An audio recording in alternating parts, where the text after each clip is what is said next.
we good? Are we ready to start? Yes. I am. Yes. Hi, Yes. Doris. I don't think I've heard you say anything. Hi, Doris. Hi, how are you? I'm good. How are you doing? I'm fine. I'm fine. And yourself? I'm doing okay. I'm doing okay. Thank you. That's great. I think it's good. I see everyone. We can go ahead and begin. Yes. Super. Okay. So I will introduce myself. My name is MERILYN MUSHAKWE. I am a curator. I'm based in Harare, and my work is at the moment I'm working with a number of galleries. So I'm not in just one space. I work with different various institutions, and I'm going to be the moderator in this meeting.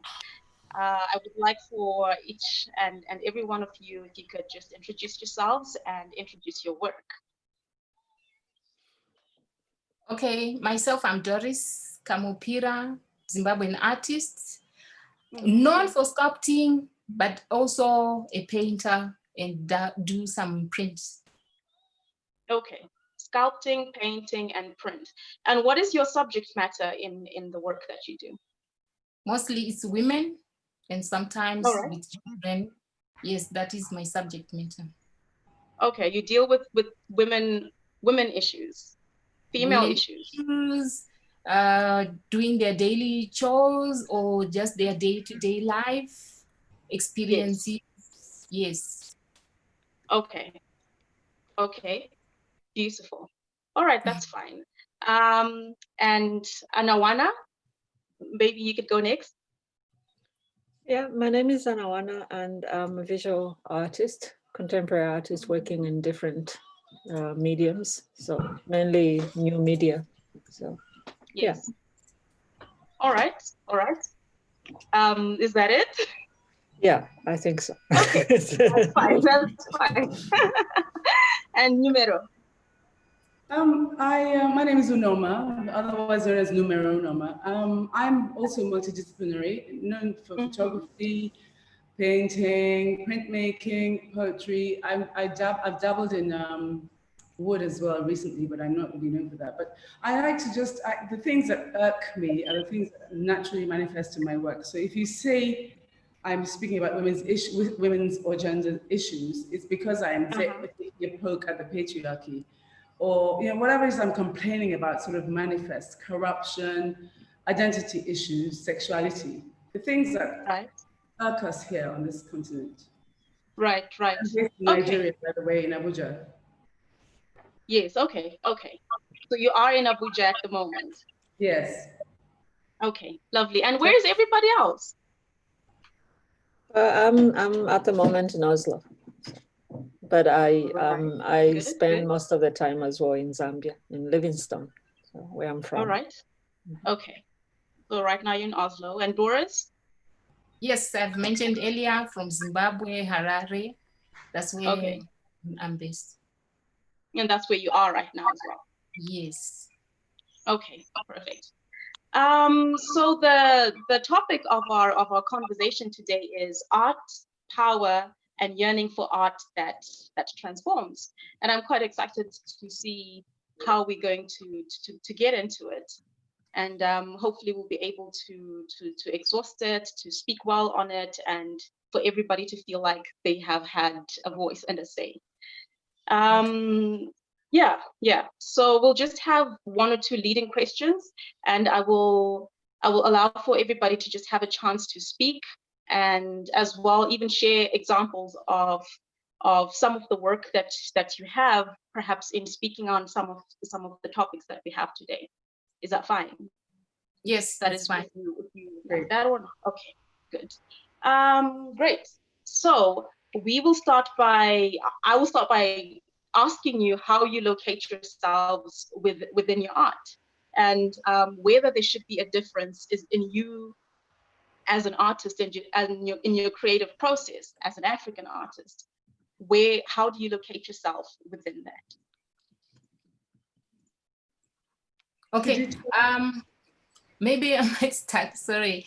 My work is portrays women, and I'm right at the center of my work because I'm also a woman. So most of the time I'm painting my experiences that I face on a day-to-day life, as well as what other women are facing out there. And I just create my work to appreciate and celebrate the women, the work that they do, because sometimes they're just there in the home and no one actually really take a chance or time to notice what they're actually doing. So myself, I place myself right in the middle of what they do and try to present it the best way I can on my canvas or on my sculptures. Okay, so you used yourself as a voice, not just for your own situation and your own experiences, but you relate with other women's experiences that are around you as well. Exactly. I do relate with other women, what they're experiencing through this time. And also, like right now, you find we have this pandemic going on. That means the woman is the one who is doing a lot of work at home, trying to feed the family, trying to look after the kids who were usually at schools. But right now they are at home and the father is at home and everyone is at home. They want to be fed, they want to. So all these issues that take place, if no one place them on the canvas, no one will be able to appreciate or notice that they are actually doing that during this time of pandemic. Yeah, because you end up looking just at the pandemic, but it actually has an impact on the woman who is at home as well. So giving them a voice. Yes, by giving them a voice using my materials, the mediums that I use. Good. And Numero? Like I said, I kind of vomit. So something really gets me. I'll show you something. Let me see if I can show you. So can you see that says, "Come and see me"? Yes. Yeah? Let me see if I can enlarge that. Yes, I can see that. Okay, so those are the dreaded words that we women just hope we don't get to hear when we go to an office to talk about a proposal or a job opening or something. And at some point you get those dreaded "come and see me." And it basically means if you want this position or this contract, you're going to have to sleep with someone. Yeah. So it's a very, very colorful piece of work that was really very, very bitter. And it actually belongs to someone who was saying, I wonder if I should put it in my living room because it's so inviting, or should I put it in my practice because he's a lawyer and come, I'm a lawyer, come and see me. You got a problem, come and see me. But But on the other hand, another guy refused to exhibit it because when you criticize the patriarchy, they close ranks. So I am always coming out of myself and finding that whatever I say, someone else says, "Oh yeah, so you're not the only that happens to you too." It's and that's really how I place myself in my. But I want to say one thing. Sure. When you say as an African artist, I don't mind being called an African artist because that's what I am. But what's the difference between African art and art? Yeah. And I suppose that's the question that I wanted to ask, as in, does that have any difference at all in your creative process as an artist, or any of the other ladies? Should there be any difference at all by you locating yourself as an African artist, or is it one global space where everybody just takes up whichever they feel that defines them? I think it's a bit of both. Can I speak? I don't want to hog the time. I think it's a bit of both. I think that Africans are some of the most cosmopolitan people on the planet. There are very few non-Africans who master the African culture, and I'm just doing a very generic thing here now, or African cultures, to the extent that we master them on top of our own culture. So we are actually the original cosmopolitans. But we also do a lot of copying, and we also do a lot of approval seeking. And that's where I think we have a problematic gray area that we need to address. We do have issues that we need to put out there, but should it always be issues? We do want to look African, but what does looking African mean? And these sorts of things. Right, right. Yeah. Okay, and ANWANA? Well, yeah, we had a small chat last night. We did. about these questions. How do I locate myself within my practice? Yeah. Well, I think first of all, I mean, I'm not one who's big enough to start talking about Africa because not that I dismiss it, but I just think what is important for me is, I would say that they say the first 14 years of one's lives are very important, and they are some kind of becomes like a point of departure, a point of reference point where you start from. And the first 14 years of my life, I was in my country. I would say almost the first double that year, because I left to go and study at 21, 22. So in a way, the first years of my life are in Livingstone and Lusaka as a student. So they are very important in a way. I reflect in a way how I relate to the history which I want to research.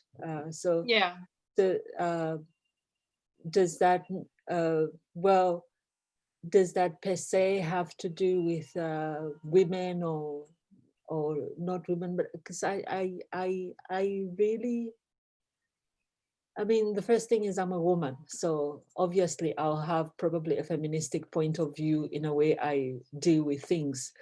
But I think for me, what is interesting is I'm interested in social issues, different positions of different societies, the hierarchies, the economic structures, the different kind of conversations that are embedded in those societies. And so that's first my point of departure, my background kind of reference point, which is always kind of reflects in my work, and also the fact that I am also coming from a country that was colonized before. So there's also the post-colonial condition, which always influences, because I speak in this language, which is not my language. I have friends from my country that cannot converse in my own language, so probably I have to speak in their own language. So all these kind of negotiations are very important in the way I approach work, and also in this place where I am now, my new kind of half home, Norway. Also, I look at it also trying to make comparative analysis, you would say, in situations, because I don't think that cultures or places are completely different. I think you would always find similarities. You always find a point of things that kind of resonance. So that's what I can say. I like something that I read on you before. You said that we should all be nomads, and people don't have one story. No one has just the one story. We all have multiple stories, and we should all be nomads. Yeah, I mean, if you think, because if I now I'm going to be even totally local to almost the anatomy local when it comes to groups of people. In my mother's language, a foreigner is not called munyokonyoko. That's a word that came later. But the old word which was used was muzwahule. I guess the people from southern region would maybe make sense. Muzwahule would mean somebody coming from far away. And if you're coming from far away lands, you're not seen upon as a foreigner per se, but you're seen upon as somebody who is coming with a baggage of wisdom and different other knowledges, which can inform a society, or a society can learn from. So, so in that way, then I see the idea of migratory or shifting physical, whether it's the mind or whether it's the physical shifting of a nomadic kind of mind, as something which is, I think, important for artists, for everyone, I think, for change, to be able to create a different kind of sensibility of being able to think together. So. Right. And on that note, do you believe or do you think that social interactions have a role in your artwork, or in art, in your own artwork, or in art as general, in general? Whether the social interactions I have with people evolve in my work? Yes, as in, do social interactions have a role in your work? Yes, to some extent they do. I mean, to some extent they do. I mean, as I say that I'm interested in social kind of hierarchies in different parts of the world as well. So my meeting points, they do evolve, they influence my work, they inform the kind of different of research that kind of interests me, and also how that those stories or the kind of backgrounds and histories of those areas, how that affect me, and also how also I always have this, I've always been obsessed with this idea that how would my parents kind of react if they were in this space where I am, you know? And then I'm in a tiny, I'm in a desert somewhere in the outback of Australia. But it's just, for me, I think it's just interesting to kind of think how would other people, because one thing is just me going around and, oh yeah, you know, but I think it's always interesting to find out, like, how would this person react in this place, and how would these people react if they were to meet my people in their space? Also, so in the way that, yes. No, I just wanted to say, I don't know, because I feel like I can hear myself thinking, so I'm wondering whether I'm sorry. Just... That's okay, even if you have something to add later. And Doris, how would you respond to that? Or or do social interactions have a role in your work, not just in the creation of it, but even in the reading of it or the experience of it? Yes, the social interaction have a role. It reconfirms sometimes my story, because when I get to talk to several people, they come up with their stories, and actually it sometimes influences what I paint, what I sculpt. Yes. And as you said earlier, because it's not just your story, but it's also the story of other women. So you do have to borrow, you do have to learn, you do have to continually be meeting people in order for it to inform your work. Exactly. So that it, whenever they look at the work, they also have to experience this feel or this mood that I would have placed on the canvas. So that they say, wow, it's like she's telling my story. What I've experienced, what I've gone through. So it actually helps to interact. Yeah. And UNOMA? I find I tend to say the controversial part of the story that a lot of people are trying not to say, because they're being polite, or they're avoiding punishment or whatever it is. And then you see this gush where people say, yeah, that's, I feel that way too. People are just waiting for the chance to talk about things. So yes, there is. Do I do that with that in mind? No. I don't, but it just so happens to. Really, pardon? I said, but it just so happens to come out in the way that you then create your work. Yeah, I think some artists are a lot more. I get that impression with ANWANA, but I may be wrong, because I'm still getting to know her and about her. I get the impression that she's a lot more sort of studied and strategic in how she puts herself out. Am I right? Yeah. What do you mean studied and strategic? Yeah, you're very sort of studied. Yeah, that's the impression I get.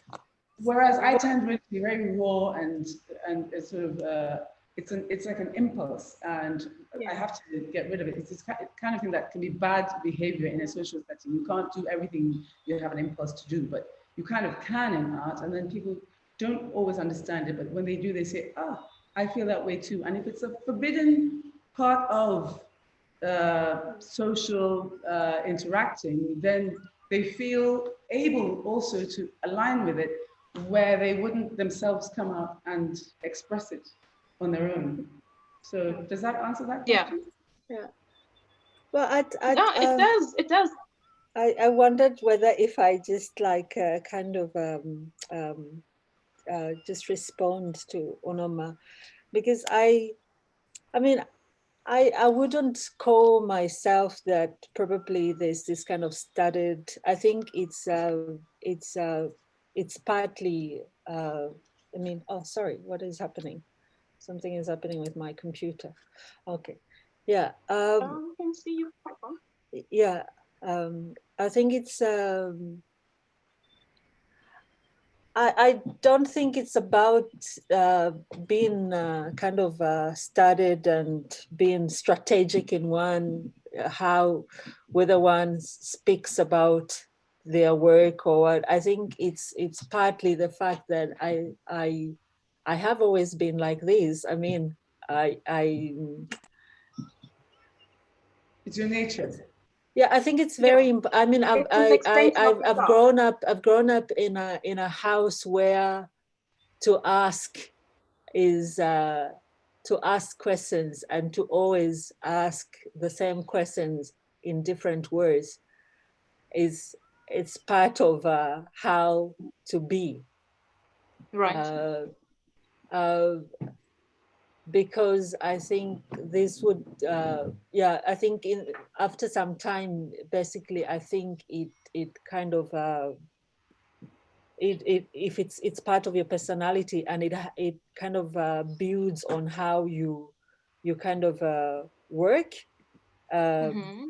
And I think for me, it has been like that. I mean, partly I'm doing a PhD, and part of my PhD is to actually understand whether my way of working, whether it's something that can also be taught, how you approach a story, you start reflecting and talking to that story while as you're creating your other story, and you're writing something out of that story, and how it comes out. And I think it also is also culturally embedded, because on how we use our stories, on how we talk, how we play with riddles, creating from those riddles different idioms that inform the societies, that inform the different wisdoms that is built, how the structure of the physical structures of our institutions are built, and how they feed into those. So it's just one of those things, because I think for most Western people, that the strategy, because where strategy and study on how people present themselves is much more differently. They would. No, I'm just trying to say that they would basically think of a way of processing I'm doing as something not usual, So. Well, that is quite fair at the end of the day, because it has to be an extension of yourself in whatever way or other. And whether or not it agrees with a certain philosophy is not really, would you say it really matters at all? Or it is because of yourself and how you choose to express yourself, whether it is something that's written down and said, okay, this particular method is how you should go about it, or this particular method is how it should actually go instead. Hello? Sorry, UNOMA, you were going to say something. No, I was going to say, I didn't for a moment want to say that you're contrived. You're not contrived. And I can see it's very much coming out of your personality. But since you now actually said this yourself, that you're writing a PhD to see if the way in which you work can be taught, can you summarize for us the way in which you work? Okay, what happened with the sound? It's just like you went like in slow-mo. did that, sure. Did everybody else hear her say that? Yes, Yes. it was. I was I can't saying that.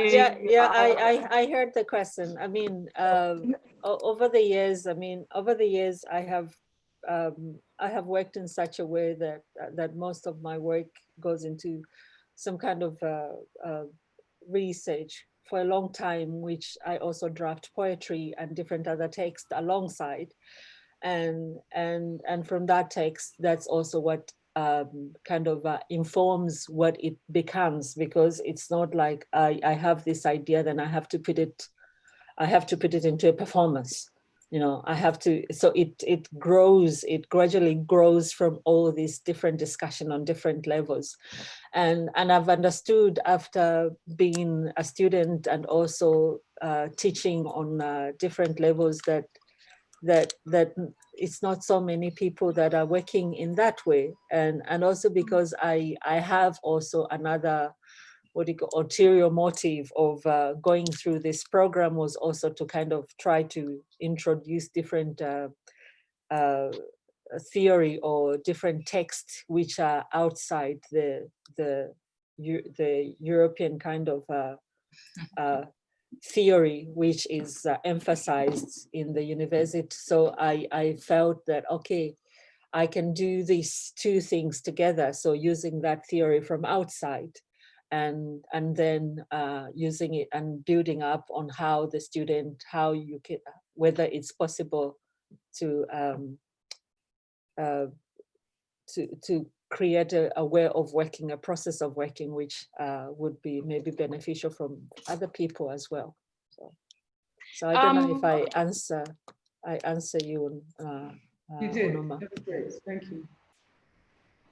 Okay, I think that can lead us to the next segment, which is on power. You're speaking about say a European manner of doing things, and you trying to marry that or trying to work in a way that might be somewhat different from that. And let's speak about power dynamics in art, not just the creation of it, but even within your work as an artist. I'll look at we'll look at three different things: power in the form of the viewer, the person who's receiving the art; power in the form of you as the artist and your artwork; and then power in the form of the space that is outside of an art discourse. How would you tackle that, especially with what you were saying, ANWANA, the different spaces and how they sort of define things? How do you say locate art, or even locate your own art within that conversation? Yeah. Well, I mean, I already said about the importance of other kind of information coming from different societies, or Yeah. So I think for me, what is interesting in an artwork is that if you had to have an artwork in a space which you from Zimbabwe comes in and talk about it from your perspective, with your own background and your own references, and NUMERO comes and talks about it from her background and references as well, because what happens then, you are creating a dialogue from if people from different parts of the world would able to digest a piece of work, and I think that in a way that's the power. I think that is, if you had to call it as power, as you are saying, I think for me that's then I feel that okay, something has been achieved here, because then we are able to create a dialogue, and we can only if we were to bring different sensibilities of thinking, of knowledge, we can only do that through dialogue, through somebody coming from Asia and somebody coming from Latin America, Europe and Africa, being able to digest and kind of deconstruct a piece of work from their own point of view, but being able to actually create a discussion. So for me, I think that's the interest, and that's the power. I think that interests me, if you had to call it power in that way. But when this topic, what would you call it besides power? Well, if you were to be like, what else would you call it? Well, I don't know. It can be well, just hold on. It can be a what? Well, it can be a turn. I mean, you know what turns of, or what, you know, wheels of change in a way. I mean, well, it Right. could be, Okay. yeah. So, yeah, I mean, for me, yeah, I think I'll stop there and so that I recollect myself for my thoughts. So I'll come back. That's Maybe fine. someone That's wants to fine. come in. And Doris? Myself, I say the transformative power of art lies in its ability to stimulate the viewing of the artwork in angles never thought of before, different from the usual. But it's not that I'm forcing my work to speak to everyone, because it's regardless of whether one understands it or not. Whenever I'm creating my artwork, I feel that this is how I want to arrange my figures in this painting. This is how I want to arrange the trees.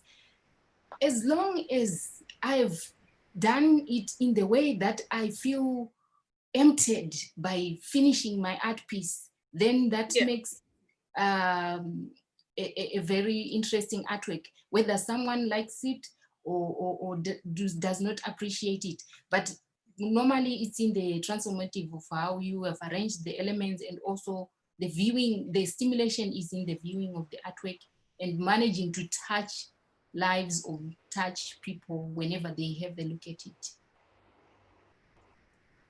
Yes.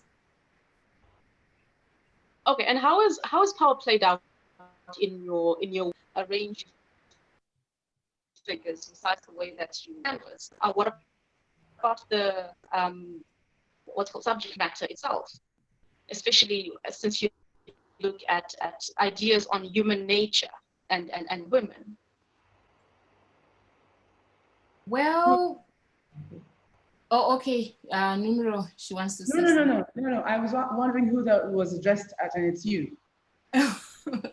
Okay. My work, like what I said before, it's actually celebrating.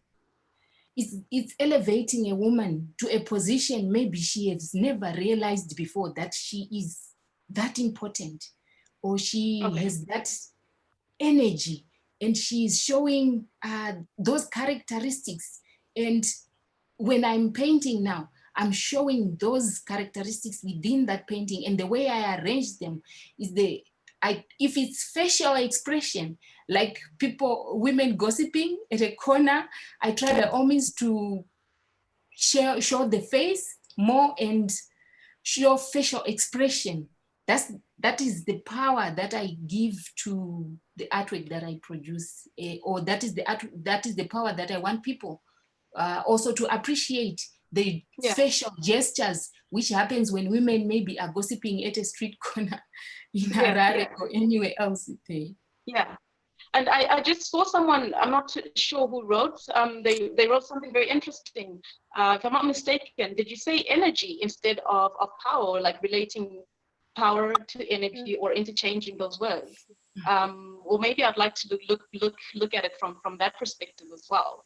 How would you then structure it if instead of power, you looked at it as energy, or the flow of energy? Maybe NUMERO? Are you asking me? The person wrote it, or? Okay, well, Chido wrote it. Was that Chido? Yes, it's Chido. Okay, so maybe we can. Chido answering? No, I think maybe we can have a chat later. But let's hear what you have to say about power dynamics in NUMERO. Well, me now. Yes, yes. Okay, power, right. I'm going to be controversial. But first, I just want to come back to Doris. So I like what you said about the faces, Doris, because you have put your power in there, your energy, as Chida so well put it. But then when I stand in front of it and see those faces, I have the power, to interpret those faces the way my brain has been taught to interpret human faces. And there's a power in that as well, in each person's interpretation. But I want to be controversial. I think there's a lot of this power mongering going on in art. Some people are very contrived in the way they produce art. They want to say a particular thing, to hit a particular nerve, to garner a particular kind of favor. Other people really just want to be very radical and are saying difficult stuff. And again, there are those who use art to position themselves. For example, please stop me if you'd rather I didn't talk about this, because in Nigeria, we're very funny about it. Raphael, Fadzai, please stop me. But I take offense at the fact that a lot of artists, African artists, are using the LGBTQ angle to go abroad and better themselves. I have nothing against people bettering themselves, but and I have nothing against us talking about LGBTQ either. I just don't like it when it is misrepresented so that you can better your career. And that's one of those things that is very, very powerful in the artwork right now, in art world right now, where if you say anything or write anything LGBTQ, you are almost guaranteed to get the grant, the residency, the support, etc., etc. And so people are riding that gravy train. And that sort of power right now, I find it very, very disturbing. Yeah, okay. Okay, so related to that then, what then happens when, as an artist, you have something that you want to speak about, or you have something that you feel like ought to be expressed, and then comes along an opportunity for you to get funding in whatever manner it is, and then you find yourself having to move into that space in order for you to be heard? Do we, as artists, then still have any sense of power when our narrative is being pushed by somebody else? What then happens in such a space? I mean, I could still ask you, Numero, like, what then happens in such a space where you are having to adhere to what someone else is saying about what needs to be expressed? A lot of people know me for being the loser who doesn't get the deal because I just won't do certain things, and there is a certain degree of stupidity in that. I mean, you could term it immature, naive, or whatever you want. And I can't fault people for the fact is that people have their issues that they want to express, and if your issue happens to be one that is popular at the moment, then good for you. But for you to actually go out of your way to vilify your own country, your own culture, more than it is, I mean, every culture and every country has bullying. So if you then sort of know that you can make your country look worse by saying you get bullied for a particular thing that you know will get funds, I question, one, your power, and two, your use of power. I mean, you are getting some power and you are wielding some power, but that is the kind of thing that I question. But then that's just me. I mean, other people would agree with it. So this is just a debate. I don't know. I have an issue with that, with how prominent that is in art at the moment. Yeah. Do you believe that artists have any sort of obligation for change in their spaces? Do you believe artists have an obligation to enact some sort of change?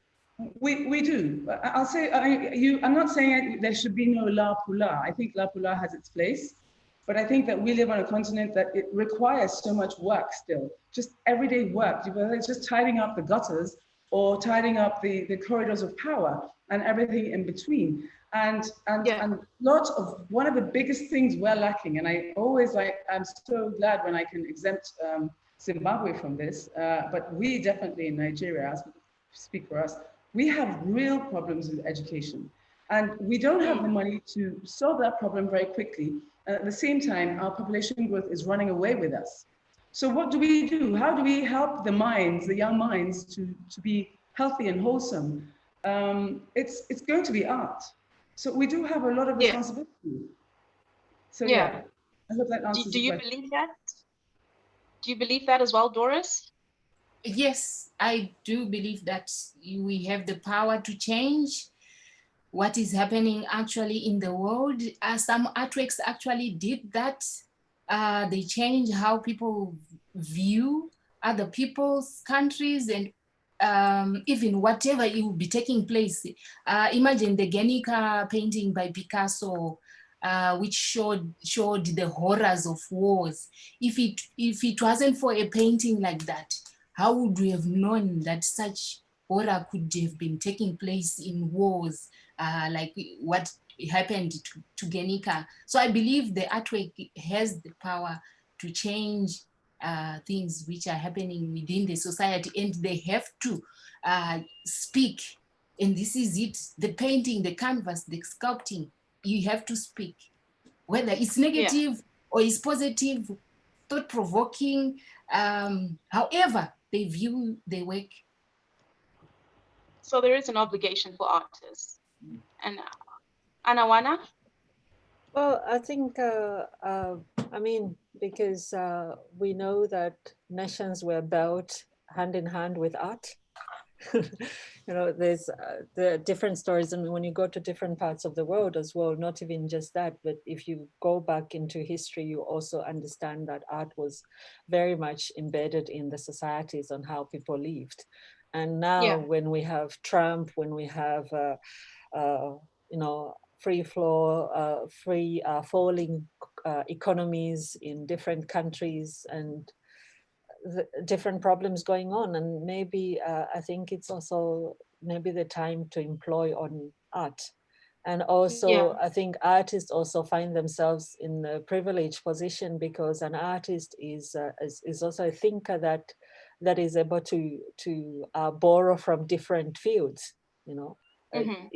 That's a luxury of being an artist, that you can borrow from a political scientist, you can borrow from an archaeologist, you can borrow from different places of different of knowledges, and how you deal with that is different from any other person, because probably you are able to ask the questions which the scientists are not asking, you know.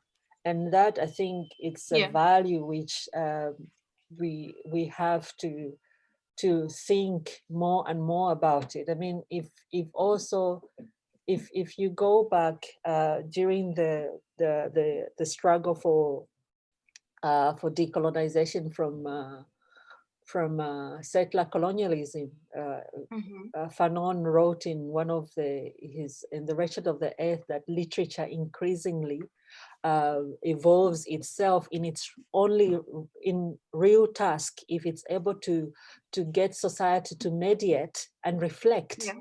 And so, and for me, I see that statement also in truth with art, that if you are going to make art, I think it is very important to be able to make art which also reflects on the society and be able to mediate. And I think it's a lot of things which is going on right now, at least for Zambia. I mean, it's not enough to just master how to mix colors and make beautiful paintings, you know.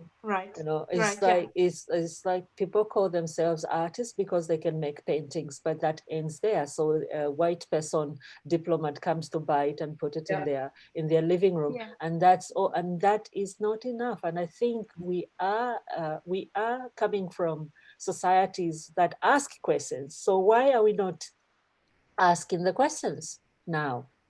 Why do we just want to live as if we are not there? It's like as if we are living on autopilot.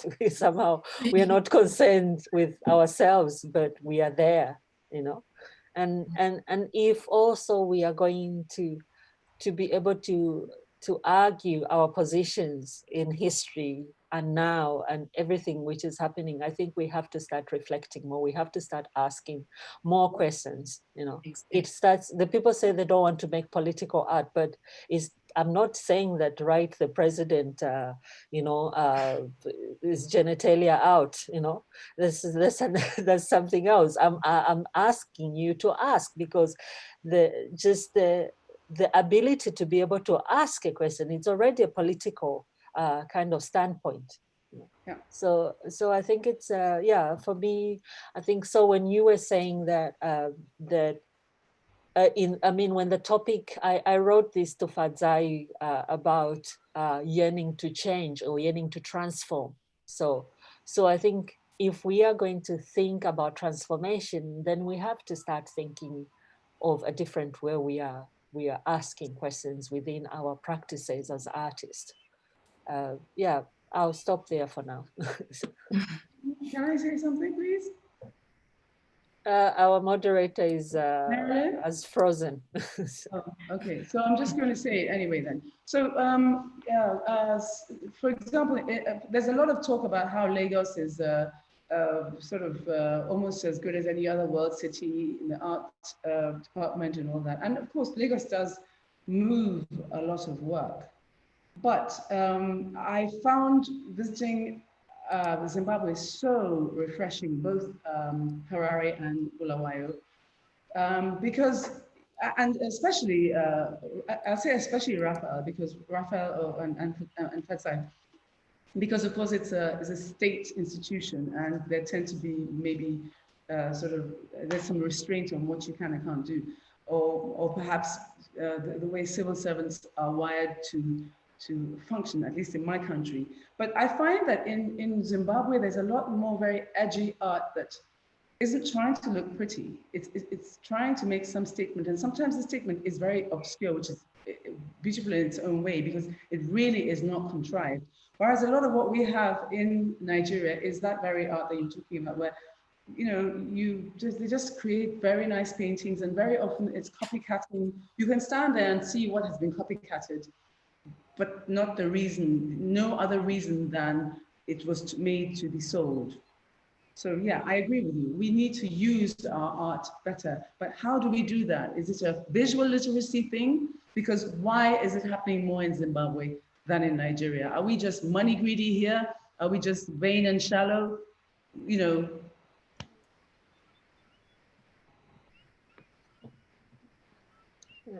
Well, I don't know. I think MERILYN is trying to reconnect. I mean, I wouldn't say much about Nigeria, because what I know from Nigeria is the different artists and which I have come across, and I have respect for a lot of them, and also the way they work.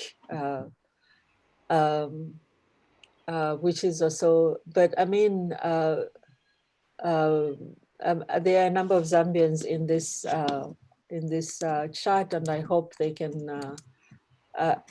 share their own experiences.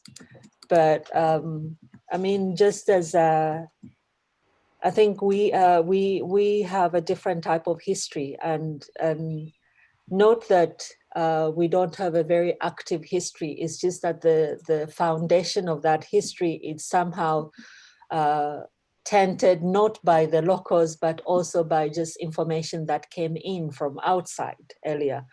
And then we have had kind of a whole art system that is also been based on patrons. Yeah. And the patrons, yeah, which are also remnants of a colonial system. So, yeah, and they have somehow for many years defined what should be shown and things like that. And when you went outside, somehow you became a rebel. So in a way that we are taking over systems which are that tainted, but at the same time, the way there've been like turns in these systems of kind of radical happenings that have happened from throughout the 60s, the 80s as well. But then the unfortunate thing is that these stories of these interesting turns are not known to so many young artists. So in a way, so if they're not known because nobody's sharing this history, so they don't have references, so they are still working in a system which again, it still has these patrons. So it's a lot of hard work we have to do. So to kind of effect any, to start asking questions. But at the same time, I am very positive that this is going to come up, that people are going to start thinking differently. There is a new generation of younger artists which are very active in their discussions. And I hope that these discussions also go differently, where we can talk about art not as a style, but as what is this saying, you know? So, yeah. I'm sorry I missed a few minutes. I just sort of run away for a moment. My network, I'm not sure what happened. But I wanted to ask if you believe that art then is a threat in any way whatsoever. And I'll use the example of a system that is totalitarian, where a leader can come through and say, I am changing how everything is structured. So for example, that happened within our own country a few years ago, where the entire media was changed by the government, and they said, you know what, 100% local content. We're not going to be showcasing anything that is not Zimbabwean. It's just going to be fully Zimbabwean. It doesn't matter whether it's international news, it's the music from somewhere else, and as long as you haven't got any access to satellite television, that is it. That's all you're going to get. So in that sense, do you believe, or would you say that art is a threat in societies? I think when artists are creating their artworks, they're just creating artworks to question, like what Anna was saying.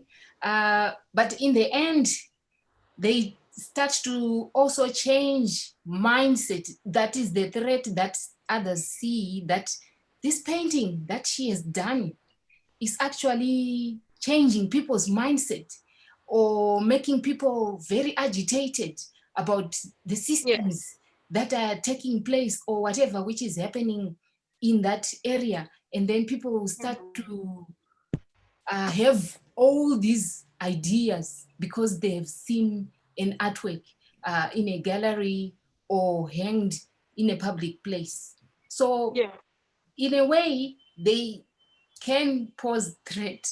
I think that is why Plato say artwork is also dangerous in his own ways. Yeah, it is dangerous. The way you just want to play around with it.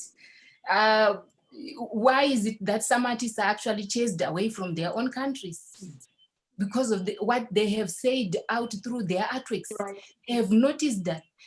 Maybe sometimes they don't even appreciate the artworks, but they see that in an artwork, and then they start to chase an artist. Why? That means that artwork has done something or have said something that they know that this poses a threat to them. Yeah. Numero? What would you say to that? Well, we're threats. I mean, it would be great. The government said all you can do is produce only Zimbabwean things for Zimbabwe or only Nigerian things for Nigeria. A clever artist will still criticize from within that. It is dangerous in a way, like I was saying, there are some influences from the West that we as Africans are very susceptible to, because partly because too many of us still carry the colonial mentality. Too many of us are still looking for the other approval.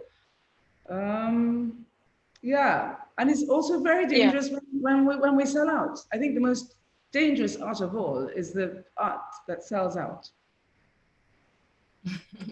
Right.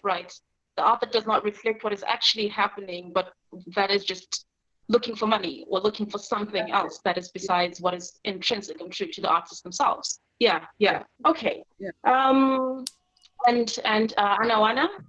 I was just reading some comments in the chat, and somebody was asking about perhaps issues of agency and function and the role of art. So I think, because I mean, again, it takes us back to what we're saying, whether art has the power to change or transform. And I think I think I have this I have this kind of passion of that I think the only way to change that, maybe it's not, again, because it goes back to the point which I said, that an artwork probably is successful or achieves something when people are able to come and deconstruct it from different parts of the world and write. Yeah. You know, you have artworks like that. People can write many PhDs on one painting, for instance. That's because it brings out sensibilities and people which are interesting. And I think that maybe, it's very important that maybe, like for me, and when it comes to Zambia, and also what we are doing in Livingstone, is that I think we are working as if there is this agency to be able to bring people together, to think together, to kind of be able to create that kind of possible transformation through a collective. So I was just saying that how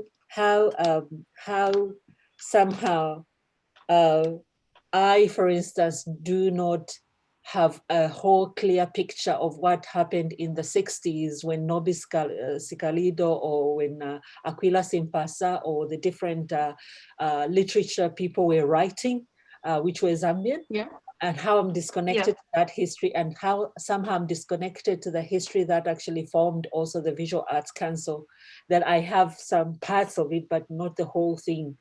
But I think that that it helps that probably when we are able to work through generations, you know, of histories, but also have like the vibrant discussions now to be able to kind of create a possibility of maybe art which is able to raise questions and a different way, to bring up an awareness which is totally different, or to kind of to bring up a cultural kind of I don't like this word culture. Sometimes it's very problematic, because it has also this kind of, if you talk about culture, that it has to have this Puritanian kind of thinking about it. So I mean, I would say diversities. I'm talking about just Zambia, for instance, where I'm asking, it'll be interesting to have this kind of diversities, but what happens when we bring people from Asia, for instance, to be part of that discussions?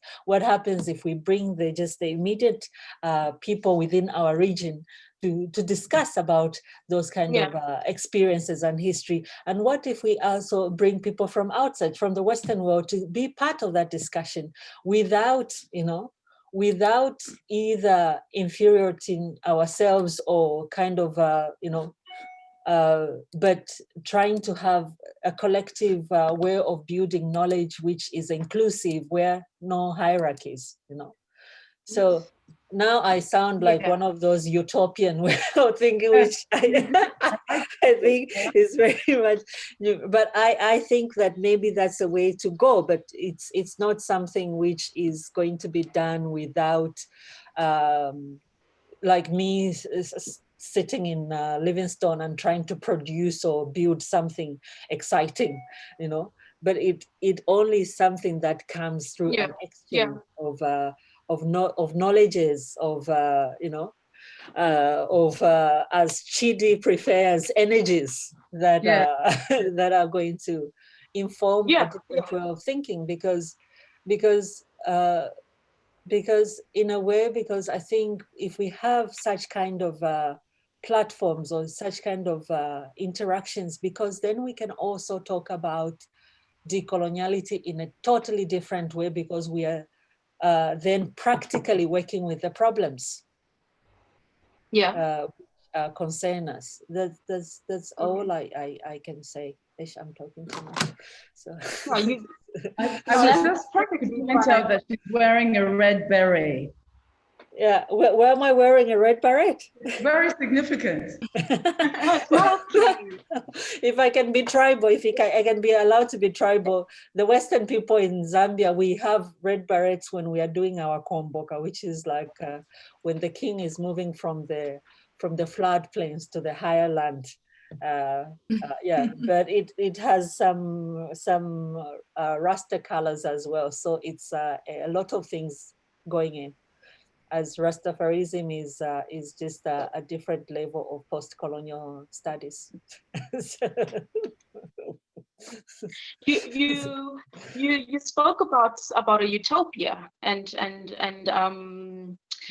I think that that's not necessarily something that is bad, that is wrong, but isn't that what we all sort of yearn for? That space we can all get to where there has been a transformation in our systems, because I'm pretty sure from how we've been discussing things, artists having that power to create, artists having the power to influence, means that we are trying to work towards something. Correct. What do you think about a utopia, a space that is completely transformed, and how does that relate to the spaces that we currently are in our individual countries?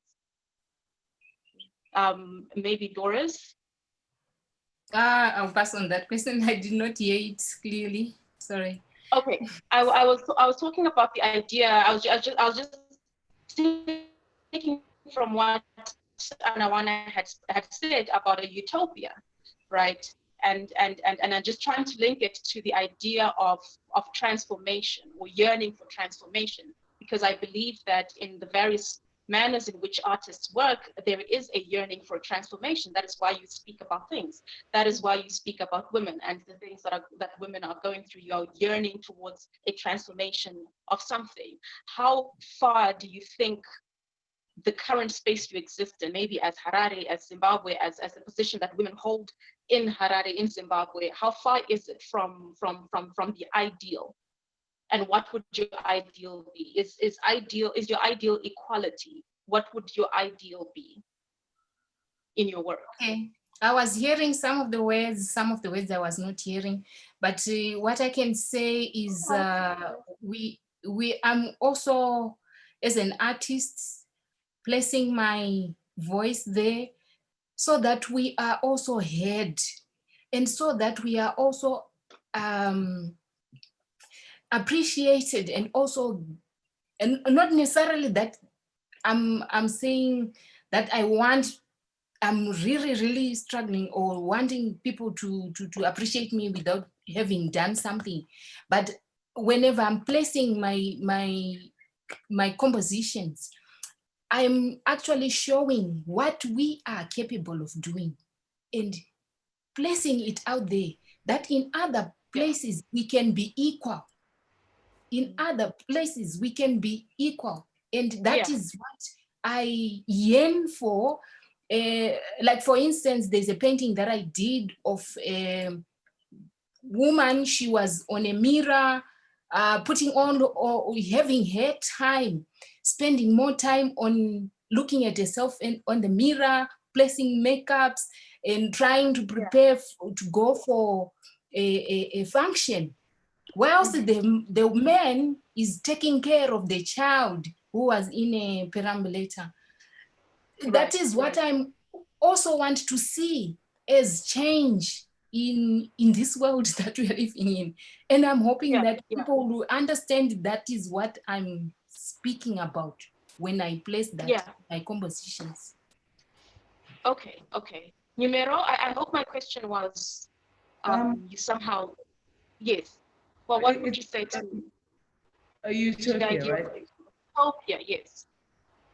Well, I honestly, at this very moment in time, what I'm doing here with you all is my utopia. We're having all these conversations on the text, in the text section of this conversation, and one of my Nigerian colleagues is sometimes writing it in public and sometimes privately. And what she's talking about there is the fact, is how soulless art is in Nigeria. We always sort of go from the context that we know best. And one of the reasons it's soulless is because it's not, I mean, we all have the internet and we all surf it in whatever manner we do. And some of us are privileged enough to travel and all that. But at the end of the day, I used to do this thing when I was still living in London, where I would want to go out at the weekend. And so you get the time out. And you open the time out and have all these things, drama, dance, art, everything. And you will naturally gravitate towards what you will naturally gravitate to. So I would ask somebody else whose taste I don't particularly trust and say, what would you like to do?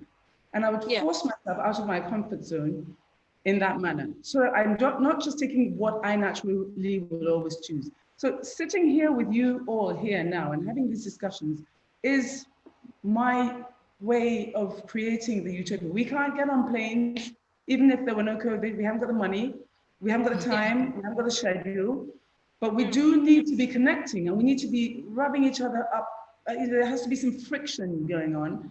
And then we begin to feel inspired, those of us who are emptier, and it starts to manifest in our work, I think. That's, you could say a lot about utopia, but that's what I'm going to go with for today. So thank you, Raphael and Patsai, for giving us. That's good. Utopia. Okay. Well, I'm sure if they could say something, they would. And I'd like to just ask Doris. You speak about regarding the artwork never being finished. Would you like to elaborate a bit more on that regarding power play and power dynamics? Okay, I'm having a problem with the hiccups sometimes that I'm getting this side, but anyway, I believe that a work of art is never finished until it's finished. Sometimes when I do this myself, when I look at a painting, I think sometimes it's finished. Okay. Then at the end, when I turn it back and then give it 2 weeks or so, and then I come back to the painting, and then I start to see some new happenings within my compositions, things that I'm seeing that were never, that I did not notice in the first place. Then I start to continue to work again on the work. So that is what I mean when I'm saying an artwork is never finished until it's finished. Because it has many things to tell, many things to say out there. And the moment you are looking at it, you are seeing, yes, it has said something today, but tomorrow it changes. So it has this dynamism in it that causes people want to have a look at it all the time. I think that is why some people buy it, because they want to have a look at it all the time, because they're seeing so many things in that same composition. So an artwork is never finished until it's finished. That is why I say that. Yeah.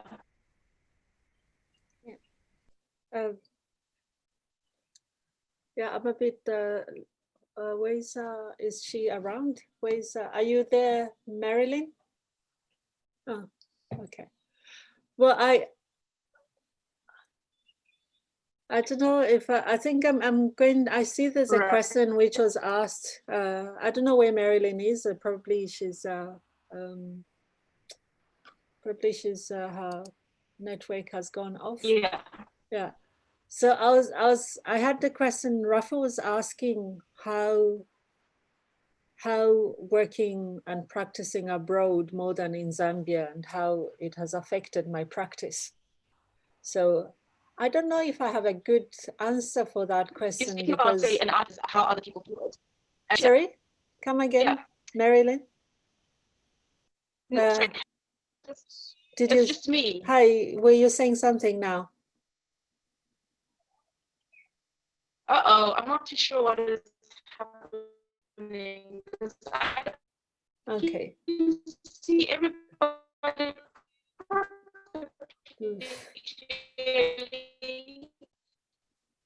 And I thought everybody could see it.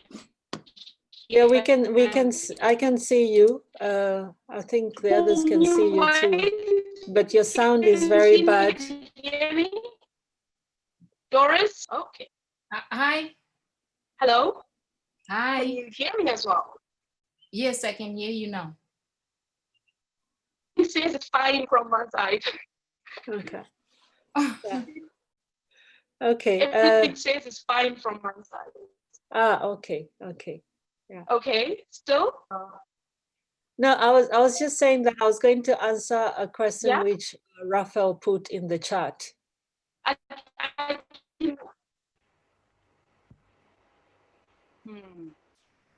Sorry. Okay. Can you hear me now?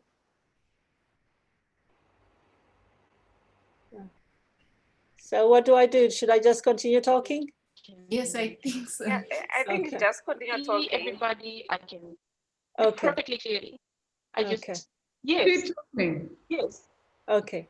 Okay. So I was just saying I was going to answer the question in the chat from Raphael, who asked whether my practice, how it has affected my practice working from abroad. I really don't know how if there's any change, because I came here to study. I came to Europe to study before my practice really kind of flew. But the thing, I think what I have realized working from here, that I think as a student I realized that I needed to put my standpoint, because I remember that the first year I came into the art academy, that they were talking about different other things, and they were forcing us to do art history, and I had already done art history for 3 years, so I refused to do art history because I felt that it was already, there was no need for me to go again through the same Eurocentric stuff. And I started asking that I was interested. That was the period also I came to learn about Chris O'Feely, about Yinke Shonabari, different other artists, Tracy Rose, and all these artists that became, in a way, people to look up to, because I think I was very desperate looking for a different type of voice. And this is 2002. And I think from that time, I realized that I needed to speak my truth. I needed to put a lens. I needed to question, if I'm going to live in this society, I also need to question what is happening here, to understand that if I'm going to work, I need to work twice more than the other person. I already realized that as a student. I realized that if I got in a big show, that I was going to get this the Zambian artist living in Norway, blah blah blah, like everyone want to talk about it, but and then I could get 15 minutes of the TV, and then if it was a Norwegian, they would get 40 minutes or 25 minutes or 30 minutes of the TV. So I understood, but that I think in a way it meant that I needed to dig into the history where I come from to understand more. It was also this period also meant that it was also the period where I perfected my mother tongue. Luckily, because of the different uncles living in different parts of the world. And I think that informs my work. As I said earlier in the discussion, that the first 14 years of your life are very important to what you become when you grow up. And I think for me, that also has kind of taught me different strategies of being able to talk about my history, or a collective history that I can have resonance to, than to just be in this place and just try to survive. Because that's what I refuse to do, that I'm not going to survive. Okay. So yeah. So. And yourself, Numero, how would you sort of locate yourself within the idea of migration and mobility as an artist?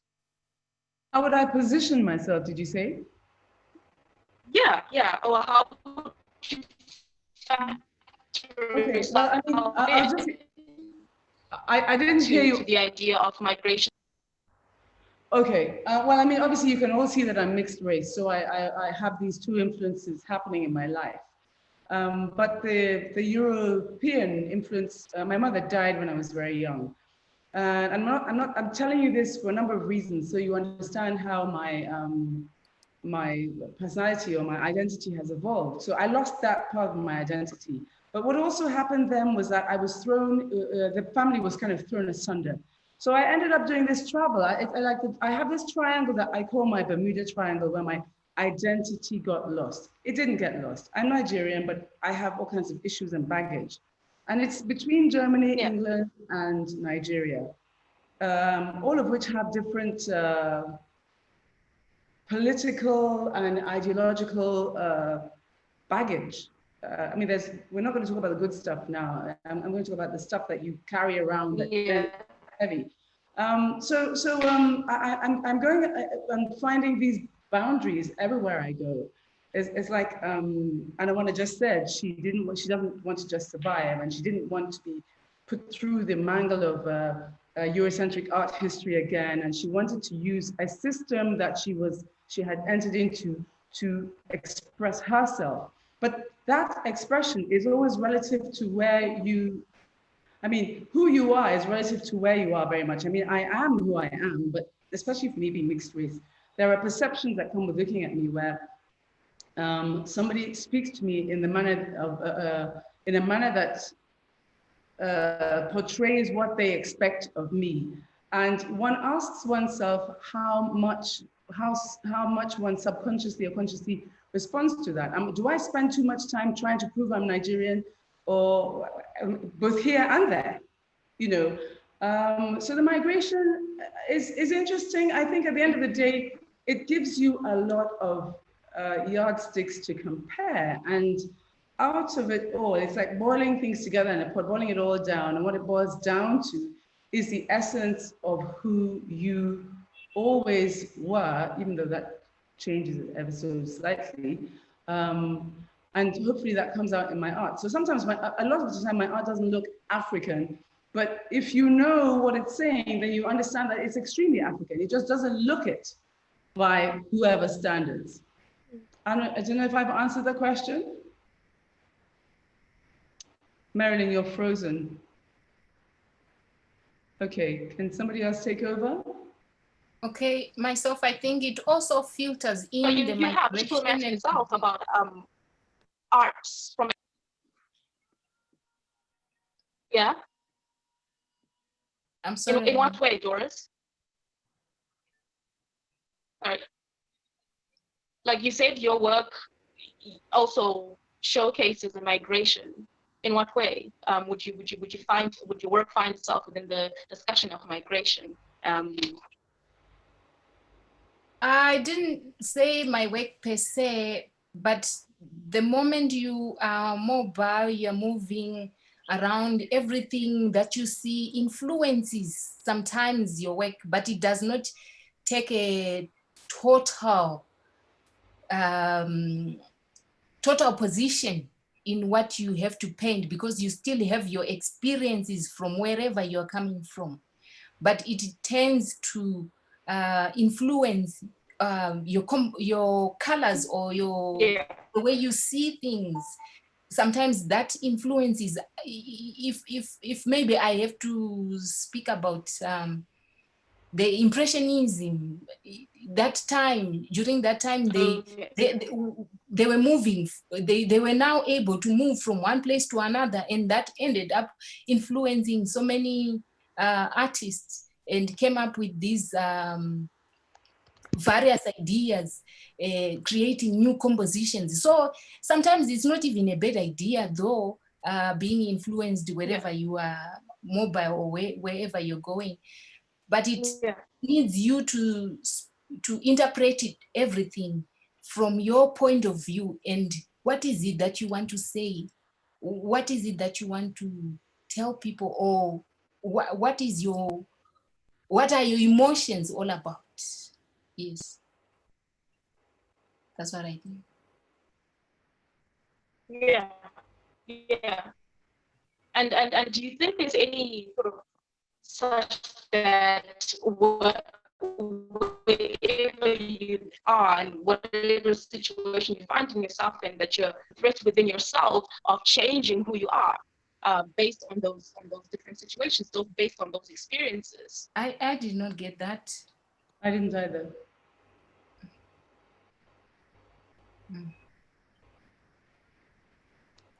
I can't hear you, Marilyn. I think Merilyn, oh, she's frozen again. I think Merilyn was wondering with. Oh. I didn't hear it. Could you repeat the question you just asked Doris, Oh, because she didn't hear you? Yes, okay. I was wondering how the issue of mobility and there is then a transformation within yourself as an artist, and how does that reflect, or is there any threat in your work as an artist through that mobility and migration and movement and learning and taking from other spaces? Do you believe it, or do you see it as any type of a threat, or is it actually building on to what you already have, or what you already are, how you're already expressing yourself? Well, like myself, I could not get. I think she's asking whether the mobility, whether you see it as a threat in your threat in your practice, or is it something that is building up on what you already have? Yes, yes. Sorry, I'm not sure if you can hear me, or am I not clear? You are cutting, so I don't know. Doris, did you hear what I? Yes, I had, but yeah. I think someone can also answer that. Oh. Okay. ANWANA or NUMERO? Maybe it would be good if maybe you could write some. Do you have access to the chat? so maybe some of the questions can be written in the chat. Doris, Merilyn's question was whether you could, whether you see the mobility as a threat in your work. I do not see it as a threat per se, because I'm able to sift through what I see or what I want to influence me. It's up to a person to want change or want to see this into the work, and that, like an idea of stealing, you're taking this from there, you're taking that from there. So it's up to a person or to me to sift through everything that I see or what is out there when I'm mobile. So it's not, it does not come as a threat. But if I'm able to sift through all that I'm seeing, okay, and manage to use what I want to utilize, then super, I will create a good composition for myself there. Okay, and how would you react to that, NUMERO? I heard my name, but nothing else. The question, the previous question. No, I said the same question. Same question. I've been trying to multitask. I didn't get it. I'm sorry. I apologize. Do you see mobility as a threat in your work? No, I don't. Like I said, there is an essence that you carry with you everywhere you go. It's like trying to run away from your problems. You can't do that because you carry them with you. But what my big issue has been is it's more important to me to have recognition at home, and that's anywhere in Nigeria or on the African continent, than outside. That's really what's more important to me today. So if in a broader sense, yes. I think that the mobility of my ideas and of my identity and of my ideology is what I don't know how. What I'm trying to say is that I'm making the work for Africa to be recognized first by Africans, and that's not it's not contrived. I'm doing it because this is where I am. When I go to other places, I know there are other expectations of me or other interpretations of my work, or for that matter, a different reason for recognizing these, which is very often, I'm sorry, patronizing it. And that's where my problems with mobility come to play, yes. Otherwise, I like the influence. I've always been mobile, and I think I always will be. I am more mobile now in Africa, and I'm beginning to see what I learned early on from ANWANA. ANWANA doesn't believe in Pan-Africanism. And I'm beginning to, you were the first person who shocked me with that. So yes and no. Yeah. Yeah. Okay. Do I, oh, okay. Do I have to, okay, I guess I have to. And well, I mean, we talked about nomadicness earlier. And yes, and I think again, I would say that every human being is kind of changed in some way, to some extent, with what they kind of acquire on the way, people they meet, discussions, what they read. So in a way, I don't see that. I think it just kind of helps or emphasizes on the different knowledges, and also how to, I mean, also unlearn, because I think that's what also we are doing by traveling, because we have in a way perceived ideas of different places. So sometimes when you are mobile, you are also unlearning some of the kind of stereotypical prejudice which you have and things like that. So I don't see it as a threat, but just yeah, as a spice to whatever. And how I do with that is yeah. I just saw there's a discussion here. There's a question where, do we need approval? okay. So let's do this. Equality from the West to justify our work, ideas, and thinking? Or are we reaching a point where we are embracing the ideas from within, where the West begin to look to the US for approval, equality, and the power energy dynamics begin to turn? So I don't know if you can see, there's a question, there's both a question and a statement in the chat from Megan, Megan. So yeah, I don't know who wants to. From Megan. I think, as you said, it's a question as well as a response at the same time, because she's asking, do we need to create plans? So I think the question almost answers itself. Do we need that approval, or have we been working in a way that requires us to need approval from the West? And I do believe that we have been quite a lot of time doing that, and also creating art that we know is going to be Fadzai, you have to come in here. Yeah. I think from her end she can hear everyone, but she can't hear. I think there's something. Yeah, there's a problem with the network. Okay. Yeah. Yeah. Yeah. I kind of got lost. I was listening to what she was saying. Okay. Yeah.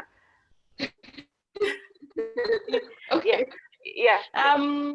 I don't know if you can all hear me now. If not, then we can just sort of continue. Yeah. Okay. So maybe we can continue from where we're talking about seeking approval. Yeah. Seeking approval from the West, and if I understand the question, if I heard the question partly correctly, how have we been working? Have we been working in a way that shows that we are seeking approval? We were working towards kind of seeking validation from the West. Hello? Yes, please. I thought everyone was frozen. Yeah. Okay. So I mean, I think we have been, and we still are, and it's quite clear why. Because most of the funds come from that, and of course, so if they're funding us, they're going to influence our voice, no matter how subtly they do that. So we have a lot of that. Yeah. I really do think. I think that given the amount of money that there is on this continent, I'm not a criminal, but you know, most of art, most money that goes into art is some form of money laundering. You know, there's a whole sort of spectrum of the money laundering industry, a lot of which is actually legitimate. I would really love to help some of our mega rich guys in Africa, Africans, launder their money. However, again, we come to this thing about voice. They're going to start, you know, politicizing us. So, I mean, you know, we're caught between the devil and the deep blue sea, but I think we do too much of sort of aligning with what Europe wants us to be talking about. But we don't have the power, that's why. Yeah. Or do you think that can somehow be changed or challenged in order for us to have that power? We need to be using platforms like this. We need to create platforms where there's not too much expense required for us to come together and make collective statements. That's a lot of it comes down to expense. But if we can create these platforms and the artists feel, because this is what artists always want, that they're being exposed and that it's worth their while to be doing this, then yes, we can. Why we don't do it more, I don't understand. Why we're not more political, I do not understand. What? Oh, that is quite interesting. Do artists have to be political? Do artists have to be political? Well, I mean, I'm not saying political like partisan political. I'm talking about making about having authentic voices. And if you if you're taking money from people, then your voice is going to lose its authenticity to whatever degree. And the more we do it, the more, you know, we incrementally, we lose our voice. We don't even see ourselves morphing sometimes. Yeah, but so I mean, it's Fadzai. I mean, when you are asking, do artists have to be political? What do you mean by that question? Well, I feel sometimes there's always this urge to put a kind of political reading to all artists' work. That's what I'm asking about. Okay. Yeah. Okay. I mean, for me, I just think that once the artist starts asking a question, already just to ask a question is already a political kind of it's a political action. And I think artists should start asking questions. They don't have to make activism work, you know, because because that would be, of course, like, this is, oh God, I don't want to look at this political way. But I think we should start asking questions, because we are not asking enough questions. Right now, of course, we are, I mean, it's so nice to see. I would not have had a chance to meet every one of you had it not been for the COVID situation. But now here we are, talking and seeing your faces, some of you, and I feel like I've already met the people I wanted to have met many years ago. But But I think what is interesting is that just by the reason why we are here, we have this disease which has started in a different part of the world. And right now, I think for Zimbabwe and Zambia, there are a lot of these interesting stories about China in Africa.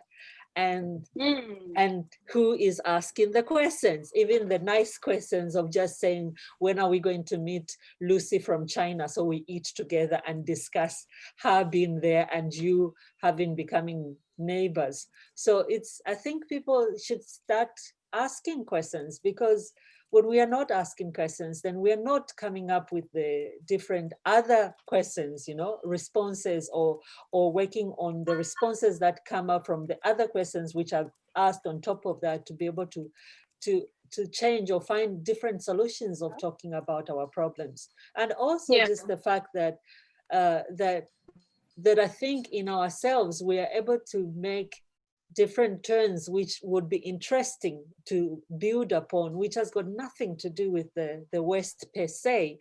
But at the same time, we all know, I think everyone who has been acting as an artist, we all know that the Western world monopolizes on the art world, so they are a bigger chunk. And we will have to still reference to that, not really that, but we'll have to also kind of, counter reference or fight for the sport to be understood, to be read in the right way than in the way we have been read for centuries. And I think that is very important, to find a different way of reading, because exhibitions have been done, different things have been done, and you still have people that have a strange way of reading art which is made by artists from Africa or from other parts of the world, which is really, really problematic. I was in a seminar last November when somebody said that they felt that the Berlin Biennial was folklorish, and I was like pushing, like, can you please explain? What do you mean? Yeah. So I mean, you have people with very funny ways of thinking, and you can only do that by starting to find and also write these. Make platforms, write about these the happenings in the platforms as well. So it'll be nice to hear what other people have to say. Yeah.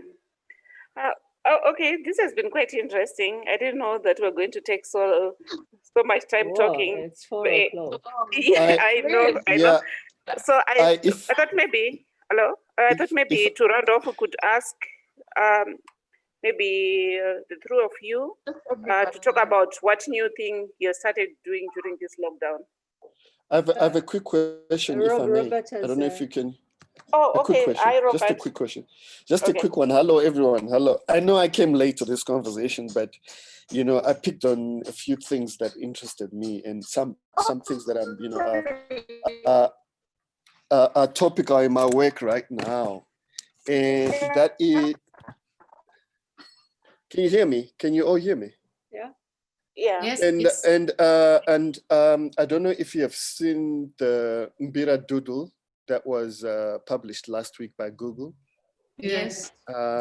It was a hit. It was a hit, and it was also it sparked a heated debate on appropriation and ownership. And then, it got me thinking, because I was like, okay, there are those that are in favor, that are like saying, okay, it's good for us to have the Mbira, published on international platforms. I mean, we can't do it for us. Sometimes we are not able to do it for ourselves. So it's good that there are people that are coming to support it. And then there are people that we used, expressions such as, culture vultures, referring to Google, referring to white people, referring to the West, people that were like very critical and very very aggressive in that conversation. People that were saying we shouldn't allow these people. They've been stealing our culture for years. It's part of this cultural appropriation thing, commoditizing our culture and so forth. So it got me that in me, it triggered questions on the relevance of this instrument, this sound, and this culture You know, the question now for me was, okay, so who are we making this culture for? Is it for us to get global recognition, to be on the international scene, to be like, okay, there's an instrument that was invented by the Nguni people from Southern Africa, the Shona or whoever, and it's a nice instrument. You need to know about the country called Zimbabwe, or it's part of our being, part of our existence as people. You know, that we produce these musics for us. You know, so that's just where, you know, I am, you know, because I feel that, you know, my contribution to actually the post was, because this was on Facebook where this debate happened, my contribution was that I think the instrument itself decides where it's gonna go, because it's about sound, and somehow sound is something that is produced by our bodies, you know. So that when the instrument is played by the right person, I mean, that's when truth comes out, you know, and that is also to speak about how it's being used by a particular people to express themselves. Not even bringing the issues of spirituality, of religion as such, but just to talk about just how these people use this instrument to live and to express themselves and so forth. So for me, I wasn't in favor of the doodle, because I thought, like, why do we need the world to know about this instrument? I mean, the commoditization and the commercialization of our culture, let alone the instrument itself, is not benefiting us anyway. So why are we so like, you know, we need to, you know, go and market ourselves globally, you know, yet at home where this culture is needed to improve our communities, to improve our people, it's not it's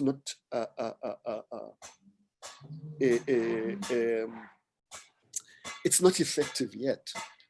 You know what I mean? And I mean, you know, I would like to reference what was said about money laundering, because that's it. You know, the people that collect our art, the collectors that are buying these collections that we produce, are the ones that own the culture.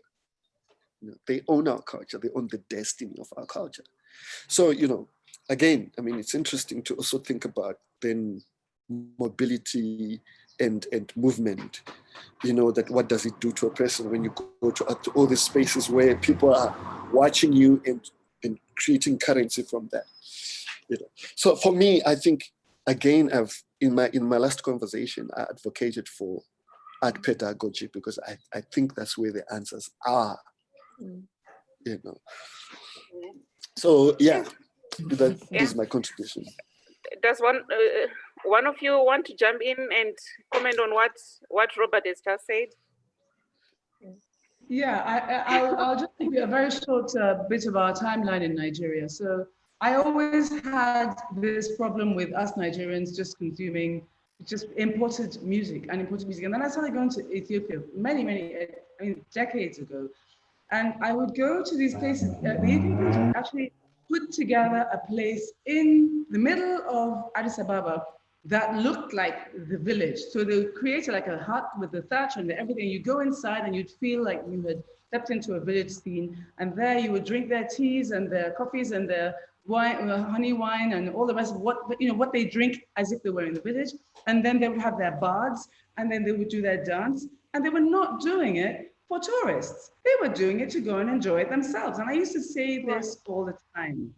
And that's one thing I really, that I respect Ethiopians for, because you actually see how they consume their own culture and don't necessarily, you can go to the hotels and find little bits and pieces, but they are the first and the primary consumers of their culture. I think that's amazing. And I see a lot of it in Zimbabwe, I have to say. I see a lot of it. Nigeria has now caught up, in a way. We're reinterpreting it. Yeah, if I,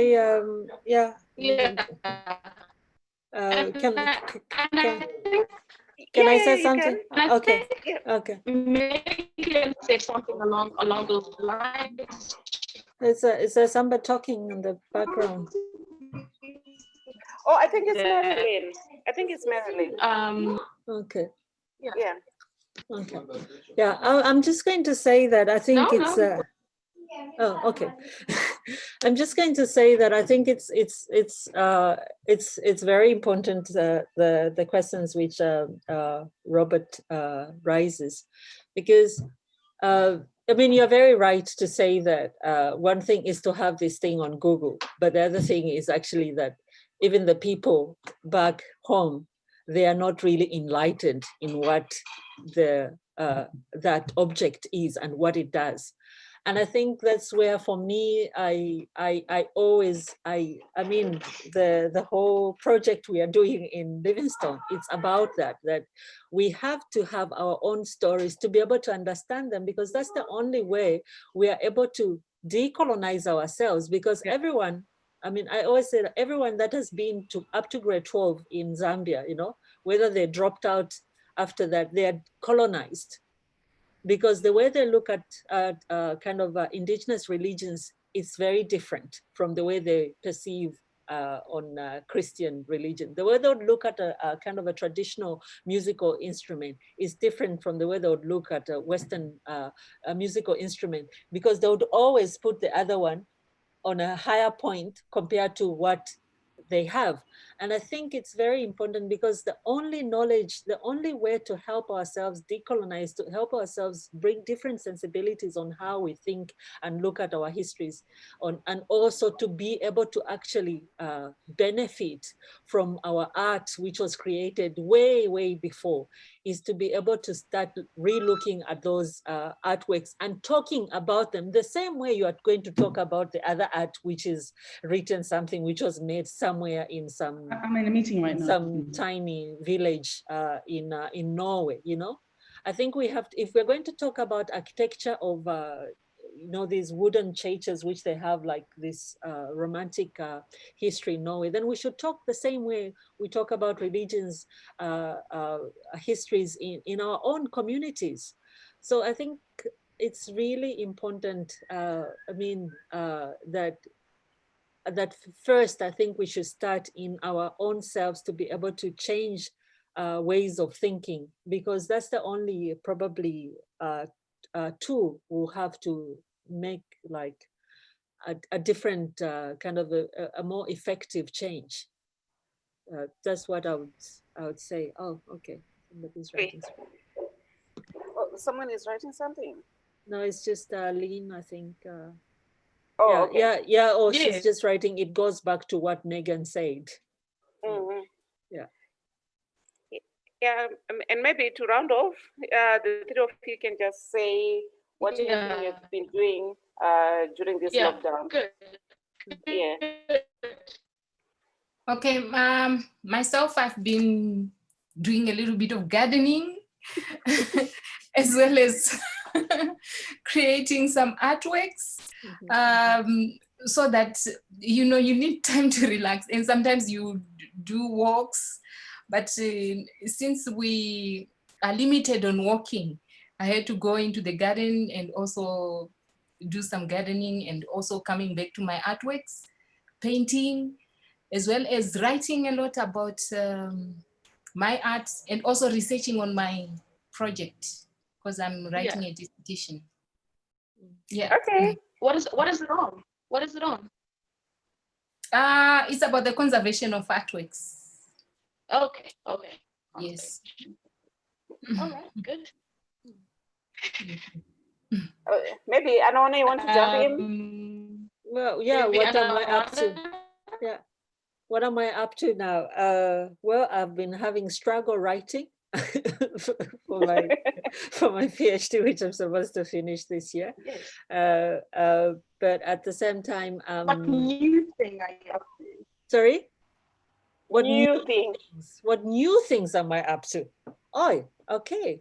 Well, well, I mean, I don't know if they're new things, because I'm continuing to work on my exhibitions, which I'm going to have. So I'm writing a script for an opera. That's what I'm involved with, but also I'm finding different ways to continue the discussion with Loka Home. So Otherwise, those are the new things. And writing the text I told you about art, the state of art in times of collapsing systems. What should art do? So, yeah. Okay. UNOMA? Okay. Numero. Yeah, those of you who are my Facebook friends will know that I have posted. It was a challenge, actually. I did this 6 years ago, and people kept on have been worrying me to do it again, and I had excuses, and now they said, "You've no excuse, it's lockdown. Will you do us another set of a selfie a day for the month of," it used to be for the month of May. So I did a selfie a day until May, which was for the whole of February, and I do a little write-up with each selfie, and then they've made me continue. So it's a lot of sort of psychoanalytical stuff. It's like ANWANA said, as an artist, you can borrow from everybody, and that's exactly what I'm doing in there. So you get a selfie and some little piece of my mind, the labyrinth that is my mind. So feel free to send me a friend request. You can read it or back read it. I think, yeah.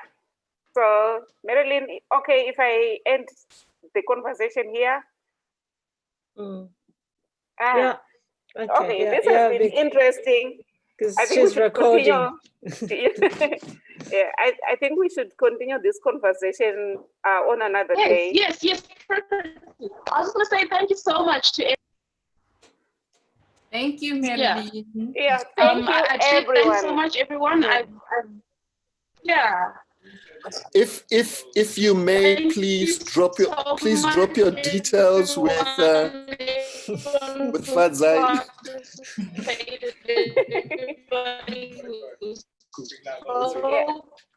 Oh, so Robert is saying if you could all drop your details with me, so that we can create a nice network where we talk about everything and maybe nothing. Yeah. Please. Everything. Yeah. So send an email to info@nationalgallery.co.zw. That would be great. All right. Yeah. So bye, everyone. Thank you. Bye. Bye. Bye. Thanks. Yeah.